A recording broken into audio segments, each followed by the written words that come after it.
Warning, this article contains spoilers from Season 1 of Safe on Netflix. The Harlan Coben drama dropped on Netflix in May with all 8 episodes available to watch in a marathon sitting. Safe is the second crime series that crime author Coben and screenwriter Danny Brocklehurst have worked on together. They previously collaborated on Sky's The Five back in 2016, which featured 10 installments that were aired weekly in double-bill installments. The Five proved to be so popular that they are working on the 4 and will follow on from the original drama. While The Five was an enthralling watch with plenty of secrets that had audiences on the edge of their seats, Safe fails to deliver up a similar viewing experience. Safe Season 2 Netflix released that a big problem is none of the characters are particularly likable, and the result is we just don't care. They feel flat and two-dimensional compared to the characters in The Five.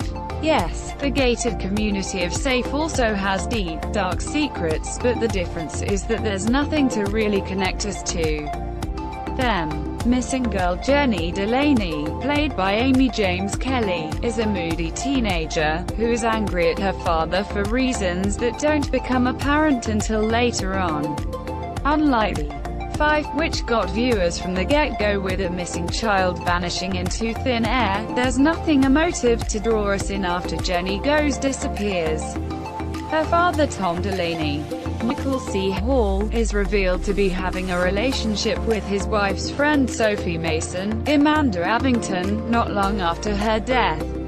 He's also been spying on Jenny to make sure she's safe, becoming increasingly vigilant after becoming a widower. Despite his overprotective behavior, there's no real context to it. You don't see the relationship between father and daughter, which makes his desperation and the lengths he goes to somewhat inexplicable. Is Michael C. Hall English or American? The only characters you're ever rooting for are Pete Mayfield, Mark Warren, Tom's gay best friend, and Emma Castle, Hannah Arteeton, who turns out to be his daughter. The subplot, which is just an aside to the main story, is the only truly engaging bit of Safe. Other than that, Safe feels pretty soulless and it's a slog to get to the end. Poor Pete even gets stabbed trying to help Tom in his bizarre quest to find Jenny. He's always by Tom's side, but you do wonder who's getting the better deal out of their friendship. On a side note, why are they never at work? They're pediatricians, but they're hardly ever at the hospital unless it's relating to finding Jenny. While the performances are fine, the plotting lets the whole thing down. The story could have been done so much better.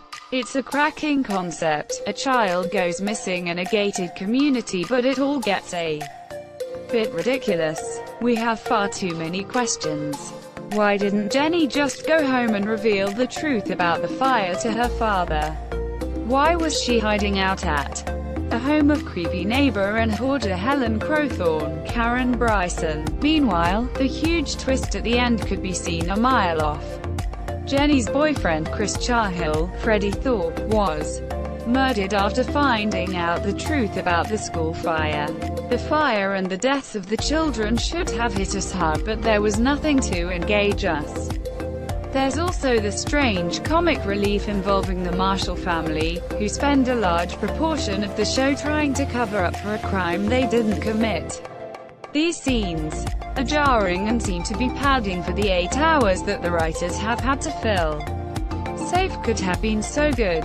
All the ingredients were there for a prime binge-worthy crime thriller. The writers, the cast, the concept, but it just hasn't been given the time, care and attention it needed. Safe is available to watch on Netflix.